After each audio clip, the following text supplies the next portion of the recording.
Test 1. Instructions. You are going to hear a number of different recordings and you will have to answer questions on what you hear. There will be time for you to read the instructions and questions, and you will have a chance to check your work. All the recordings will be played once only. The test is in 4 sections. At the end of the real test, you will be given 10 minutes to transfer your answers to the answer sheet. Now turn to section 1.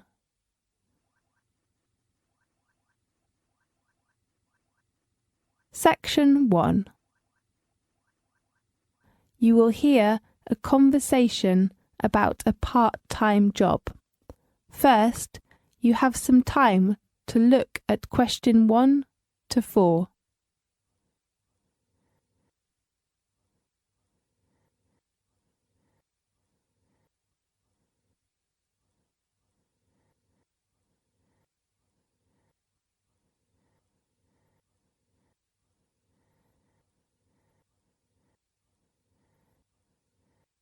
You will see there is an example that has been done for you. On this occasion, only the conversation relating to this will be played first. Good afternoon. May I come in? Yes, come in, please. Well, is this the job centre for students? Yes. How can I help? I'm looking for a part-time job in the campus. Do you have anything available at the moment? The type of job that the student hopes to apply for is a part-time job. So, part-time has been written in the space. Now we shall begin. You should answer the questions as you listen, because you will not hear the recording a second time. Listen carefully and answer questions 1 to 4. Good afternoon. May I come in? Yes, come in, please. Well, is this the job centre for students? Yes. How can I help you? I'm looking for a part-time job in the campus. Do you have anything available at the moment? Yes, of course. Before checking the job position, let's get some personal information from you first, okay? Yes. Well, what's your full name? My full name is Andy Khan. Can you spell your last name? It is K-A-H-N, Khan. Okay, Andy. Are you a registered student in our university? Yes. What's your major and faculty?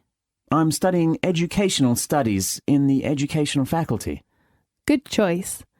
Did you bring your student union card or your library card? I have my union card. Do you need it? Yes, I need to copy it now. Oh, here it is.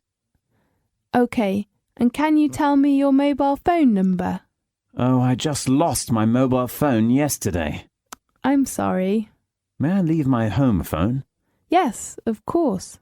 It is 0114-7281. Fine. Let's talk about the pay. What's your requirements for the pay?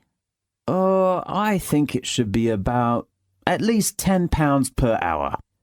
Okay. I think it is not difficult to look for a position for you.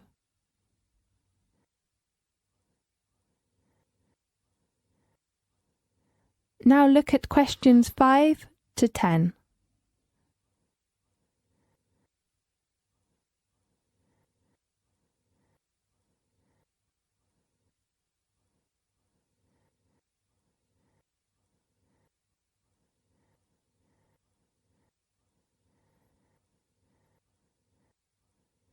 Now listen carefully and answer questions 5 to 10.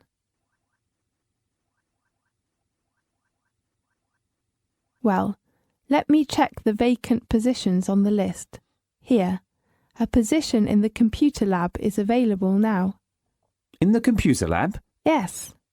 What's the position? A cleaner. And what are the working hours? The computer lab opens at 8 o'clock and it needs to be cleaned before 7 o'clock. So you should be there at 6:30 in the morning. At 6:30 in the morning? I cannot get up so early. Sorry. OK, let's check the afternoon time. There is a job working as a counsellor assistant in the student union on 3 afternoons per week. That's Monday, Wednesday and Friday. Oh, I have 3 afternoon seminars in those 3 afternoons. I'm so sorry. Well, there is a position as a cashier working from 2 o'clock to 5 o'clock on Thursday afternoons. What is the place? In the campus canteen. Is this okay? I'm afraid I have to attend yoga class at that time. Well, and there is a position as a teaching assistant at the International Language Centre. That sounds interesting. My major is education.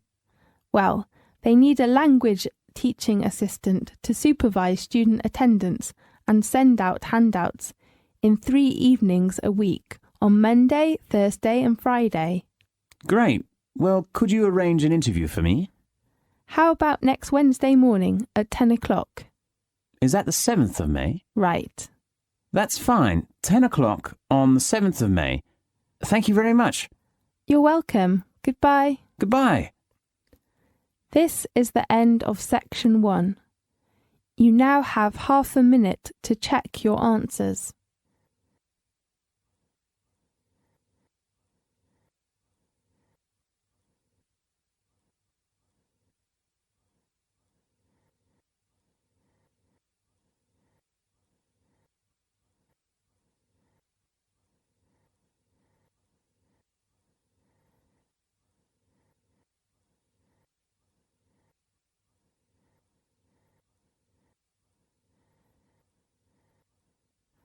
Now turn to section 2.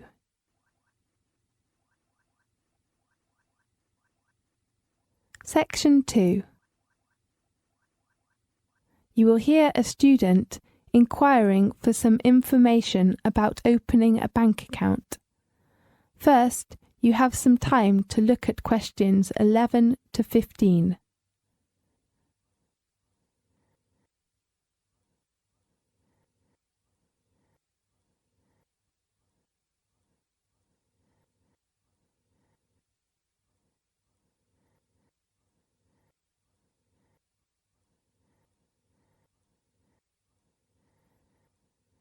Now listen carefully and answer questions 11 to 15.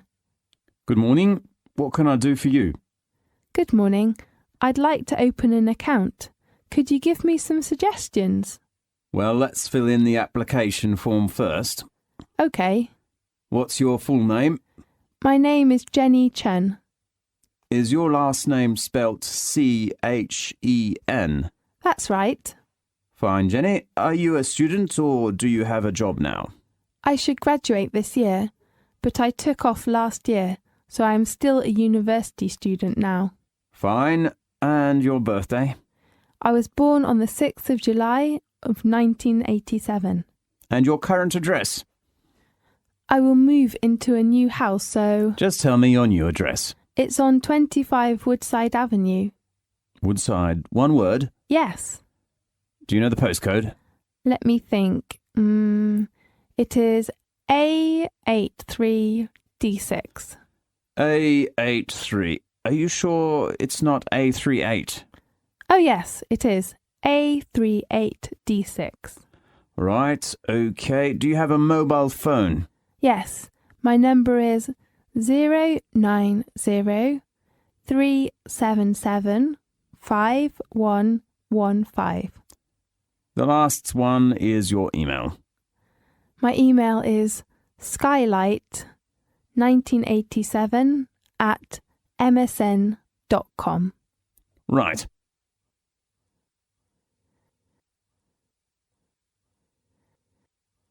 Now look at questions 16 to 20.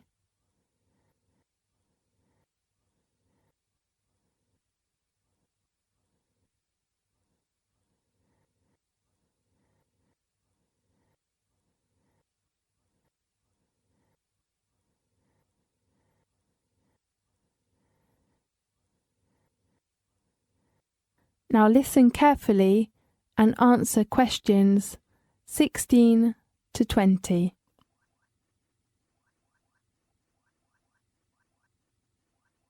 Right. Did you bring the documents we need, such as passport or letter from the university?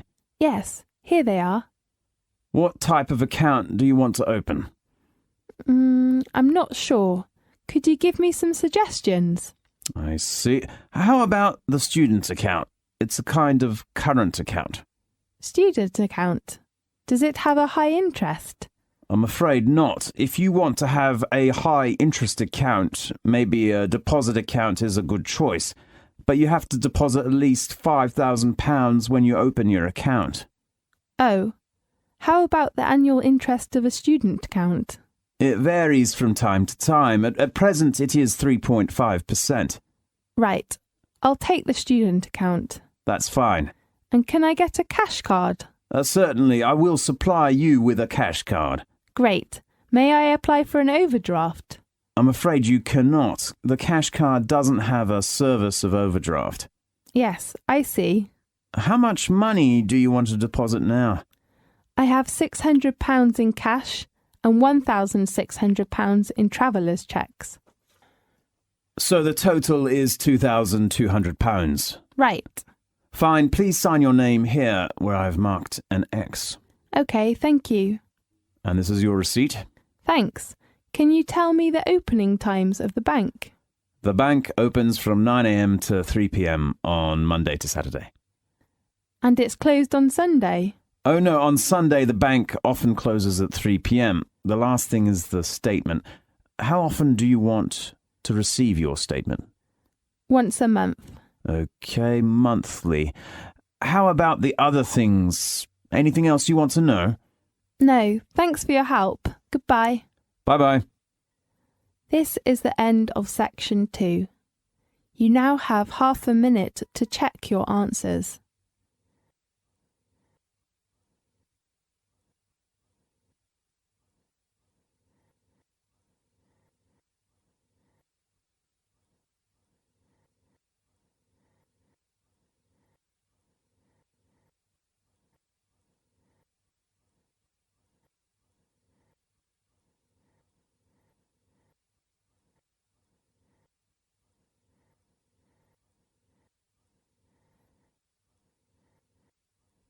Now turn to section 3.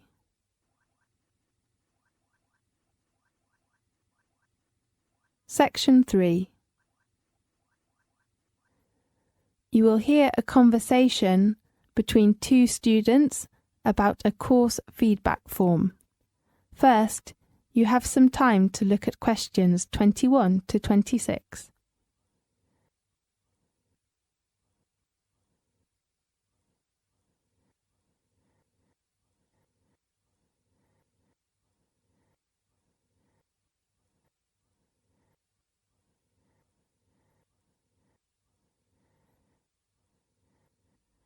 Now listen to the tape and answer the questions 21 to 26.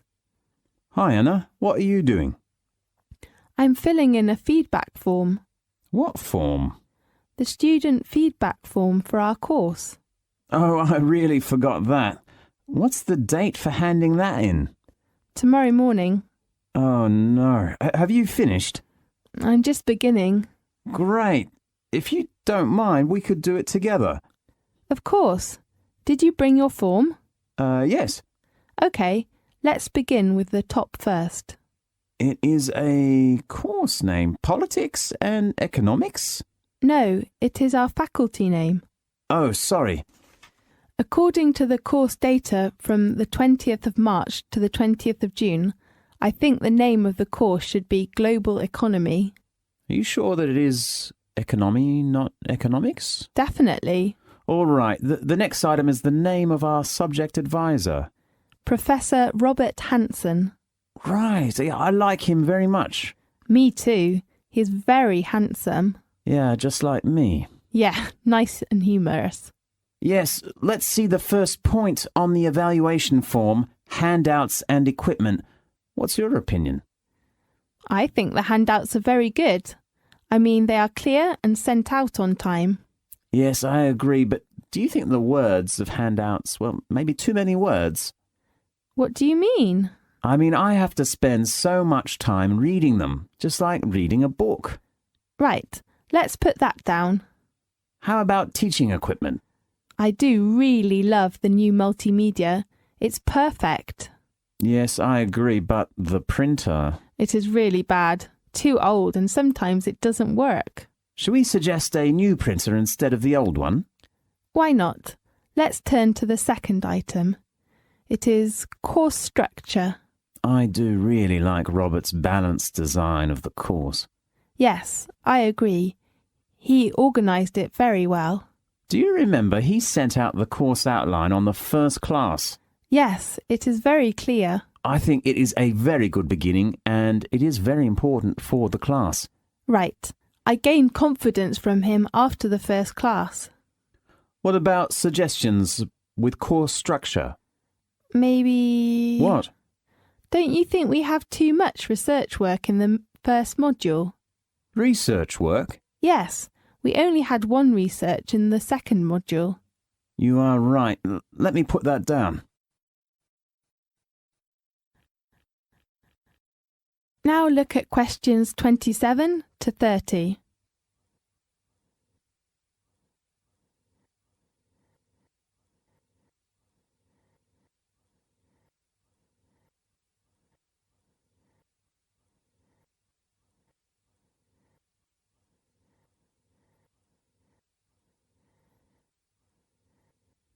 Now listen to the tape and answer the questions 27 to 30.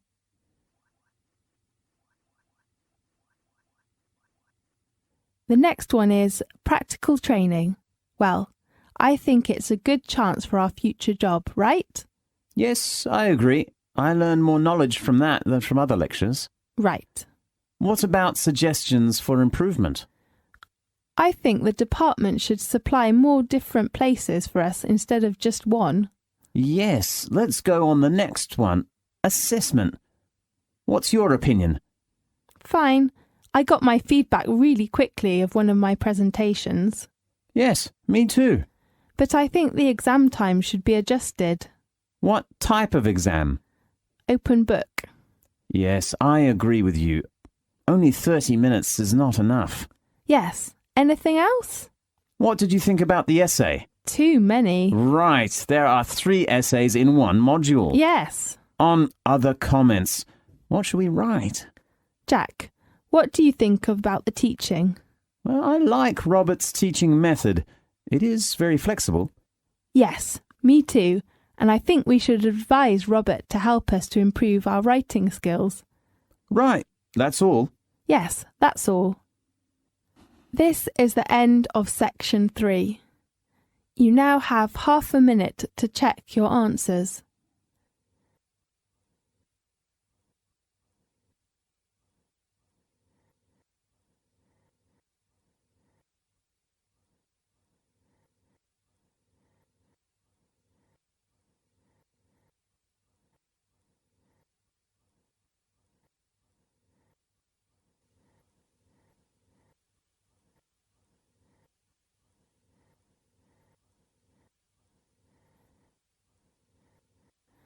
Now turn to section 4.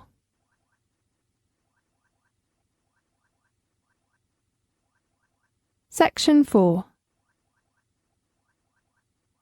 In this section, you will hear a lecture about sports in Britain. First, you have some time to look at questions 31 to 40.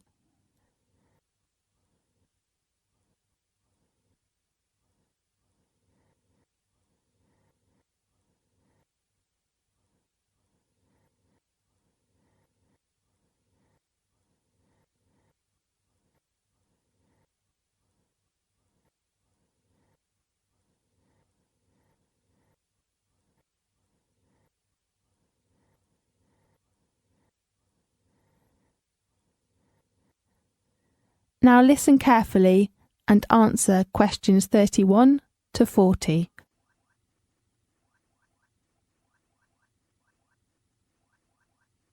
Having a drink at the local pub, going for a walk in the country, or watching sports on the television. These are all the main ways in which many British people like to relax on weekends or holidays.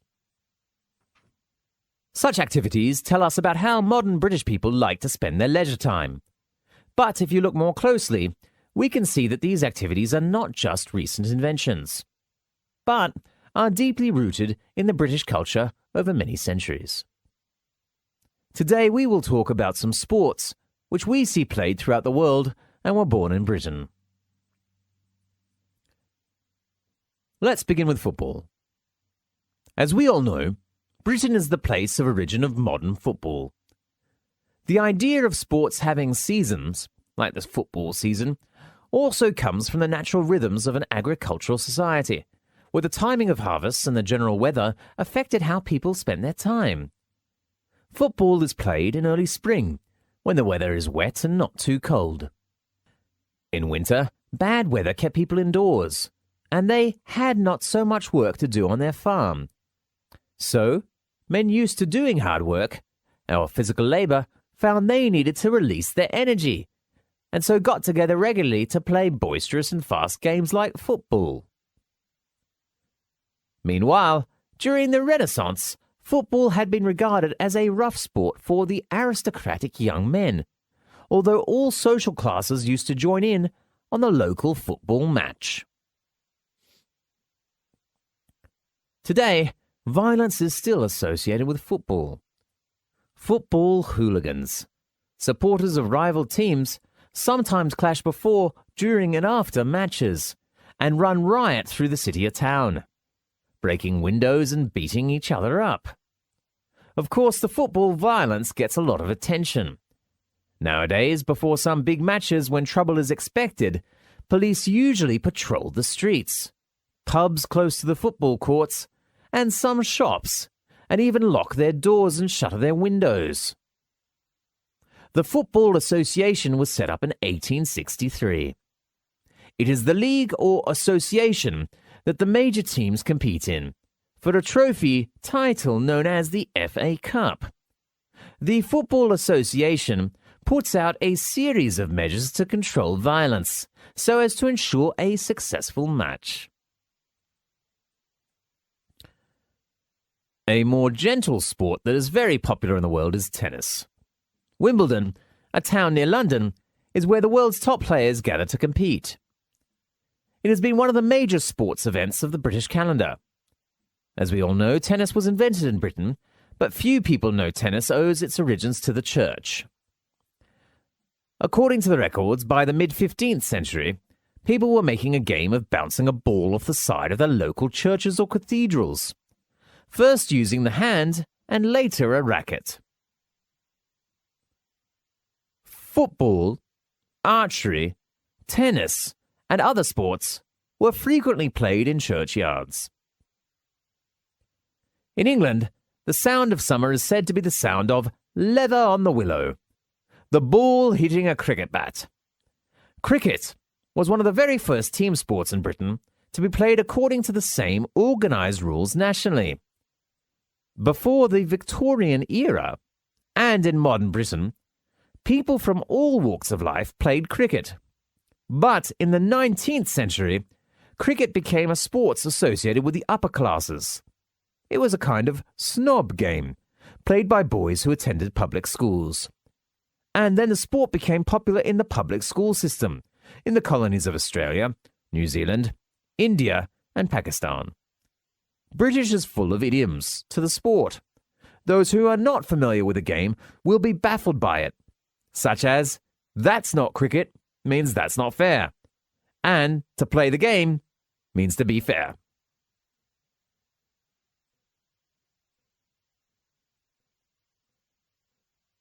The true sport of British kings and queens is not skiing or golfing, but horse racing. National horse races have been held throughout Britain for hundreds of years. The horse at the heart of medieval life was a symbol of authority and wealth and necessary to travelling, hunting, and warfare. The sport of riding a horse is still considered rather snobbish, or an aristocratic sport, because the average British family cannot afford to own a horse. Meanwhile, There are stables which rent horses and offer riding courses at affordable prices. So certainly, almost everyone can afford to place a bet on a horse race now and then. As a sport of kings, kings and commoners alike enjoy betting on horses. The Queen, who likes riding, also likes betting on horses and often attends some major races. Although she is extremely rich, she gets very excited when the horse she has placed her money on wins. There are two kinds of horse racing.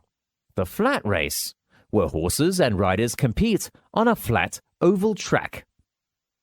And the steeplechase, which is racing either across the countryside or around a course designed to represent the obstacles you might overcome in the countryside. The Grand National, which is set up in 1837 and is the world's most famous steeplechase. However, some horses are usually injured and badly hurt. Horses are sometimes shot. Animal lovers cannot accept that animals should be hurt and killed for people's entertainment. The biggest social event related to horse racing is the Royal Ascot, where people dress up and show off how fashionable they are, as well as watch the races and place their bets.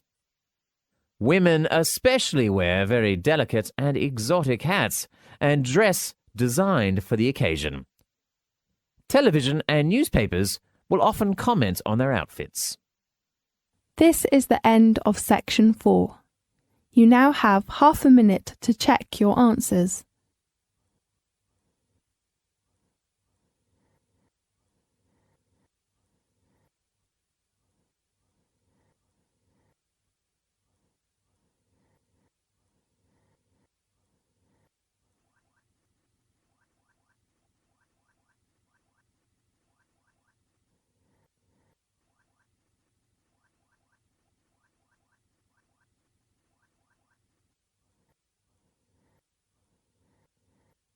This is the end of the listening test. You now have 10 minutes to transfer your answers to the listening answer sheet.